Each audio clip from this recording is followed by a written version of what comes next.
Pembahasan yang pertama yaitu deskripsi benda. Kata benda adalah kata yang mengacu pada suatu benda, orang maupun konsep. Kata benda berperan sebagai subjek, objek, keterangan, dan pelengkap dalam sebuah kalimat. Kata benda dibedakan menjadi dua jenis, yang pertama konkret dan kedua abstrak. Kata benda konkret adalah kata benda yang dapat dilihat dan ditangkap oleh panca indera, sedangkan kata benda abstrak adalah kata benda yang tidak dapat dilihat dan ditangkap oleh panca indera. Pembahasan yang kedua yaitu identifikasi diri. Identifikasi diri diungkapkan dengan nama. Nama adalah kata yang berfungsi untuk menyebut atau memanggil orang, tempat, barang, dan lainnya. Dalam mengidentifikasi diri diperlukan untuk menulis nama diri, menulis nama keluarga, menulis nama teman sejawat dengan status sosialnya, dan menulis teman sejawat dengan status akademiknya. Pembahasan yang ketiga yaitu kalimat sapaan. Kalimat sapaan adalah kalimat yang digunakan untuk menyapa atau menegur seseorang yang akan diajak berbicara. Kalimat sapaan harus digunakan sesuai dengan situasi dan kondisi dalam percakapan. Kalimat sapaan dibagi menjadi dua, yaitu kalimat sapaan untuk teman sebaya dan kalimat sapaan untuk orang yang lebih tua. Pembahasan yang keempat yaitu dialog, prolog, dan epilog. Dialog adalah sebuah percakapan yang dilakukan oleh dua orang atau lebih dengan maksud tertentu. Sedangkan prolog adalah pengantar naskah yang berisikan keterangan atau pendapat pengarang mengenai cerita yang akan disajikan. Dan epilog adalah sebuah penyampaian intisari atau kesimpulan dalam sebuah cerita. Dalam berdialog dengan teman sejawat, pastikan untuk membuat percakapan yang jelas dan menyenangkan, agar sebuah pembicaraan dapat berjalan dengan baik dan juga saling mengerti apa yang sedang dibicarakan. Pembahasan yang kelima yaitu jenis-jenis membaca dan membaca petunjuk. Membaca adalah sebuah proses memahami pesan tertulis yang menggunakan bahasa tertentu yang disampaikan oleh penulis kepada pembacanya. Untuk menjadi pembaca yang baik, kita harus mengetahui, memahami, menguasai, dan mengenal apa yang kita baca. Jenis-jenis membaca dibagi menjadi dua. Yang pertama, membaca secara nyaring atau bersuara. Yang kedua, membaca senyap atau membaca di dalam hati. Membaca petunjuk ialah proses memahami sebuah petunjuk. Petunjuk adalah suatu tanda yang menunjukkan atau mengarahkan dalam sebuah pemakaian, proses, cara, atau penggunaan. Contohnya, memahami petunjuk dalam pemakaian obat batuk. Pembahasan yang keenam yaitu tata cara membaca puisi dan teks. Puisi adalah karya sastra yang singkat, padat, dan dibuat untuk mengekspresikan ide, perasaan, dan emosi penyair dengan bahasa yang indah dan penuh makna. Puisi memiliki ketentuan yang terikat seperti irama, matra, dan penyusunan lirik dan bait. Sedangkan prosa adalah karangan bebas yang mengekspresikan pengalaman batin pengarang mengenai peristiwa kehidupan, pemikiran, cita-cita yang dikemas dalam bahasa yang harmonis sehingga menjadi estetik.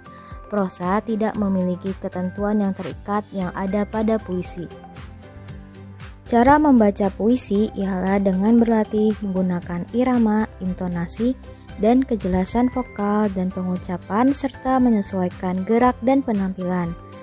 Dan cara membaca teks ialah dengan berlatih pelafalan, intonasi, dan jeda yang tepat dalam membaca. Pembahasan yang ketujuh yaitu menulis tegak bersambung. Menulis tegak bersambung ialah kegiatan merangkaikan huruf demi huruf dengan memperhatikan huruf tegak bersambung. Adapun media yang digunakan dalam menulis tegak bersambung yaitu pensil dan buku halus. Manfaat dalam menulis huruf tegak bersambung ialah merangsang kerja otak untuk menjadi lebih kreatif dan menghasilkan tulisan yang lebih indah dan rapih. Pembahasan yang ke-8 yaitu ringkasan.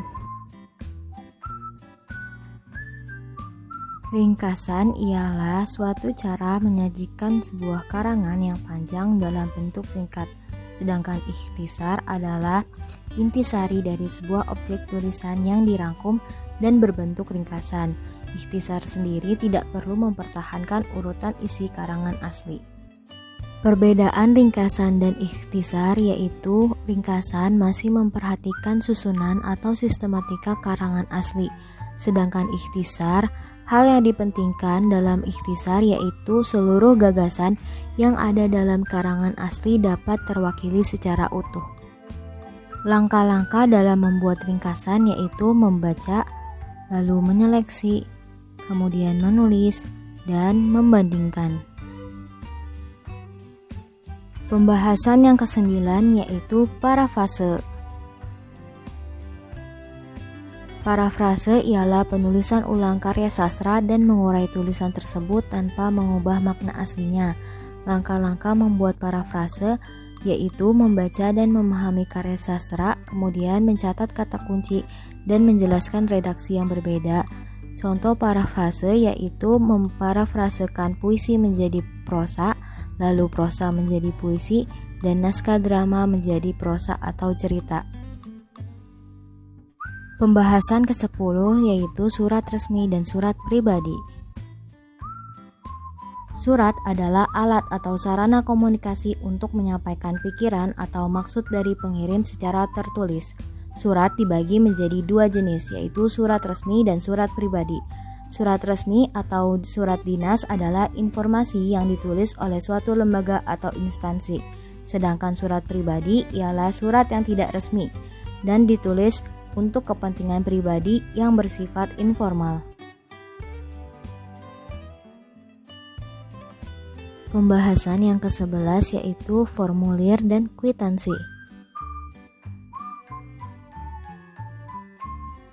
Formulir adalah alat berbentuk kertas atau elektronik yang diciptakan untuk mengumpulkan, mengalihkan, dan mengorganisasikan informasi dengan bentuk yang ringkas dan padat.